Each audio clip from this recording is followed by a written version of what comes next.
ก็อื่นมึงตัดท่อไปนี่สอนท่อเบอร์ซาวนี่แหละเนี่ย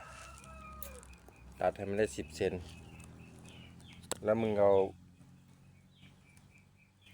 ฝาเบียร์เนาะหรือว่าฝาสปอนเซอร์บ่เอ็มร้อยฝาเบียร์สิอันนึงเนาะ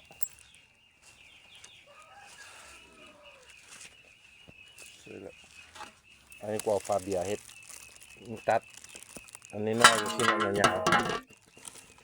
ลงกับมาทบเพชรขดเป็นบ่วงทบสิอันนี้ใส่แล้วมันเป็นบ่วงบีบแล้วละเสร็จแล้วฝาเบียร์นี่เนาะเอามาใส่นี่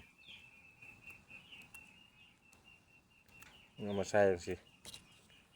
แล้วท่อนี่มันก็เอามาใส่เลยมันเป็นบ่วงสิเลยเนาะไม่ต้องลองนี่เอามาใส่ปากมันนี่มันจะมาเป็นวันนี้นี่สิแล้วมึงก็เอาสก๊อตมาเขียนอ้อมเนี่ยเขียนมันเป็นอะไร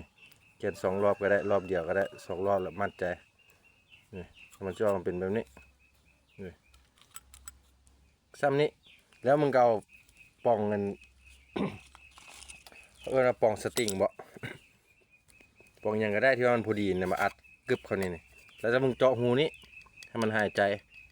วันนี้เพื่อให้มันออกได้ในเวลาเอาขี้นายเนาะแล้วมันจะเป็นแบบนี้เลย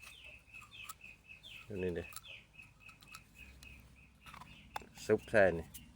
เจาะหูนี่มันหายใจเวลามึงใส่มึงก็ใส่อัดเข้าหูมันล้นนี่กึบซ้ำนี้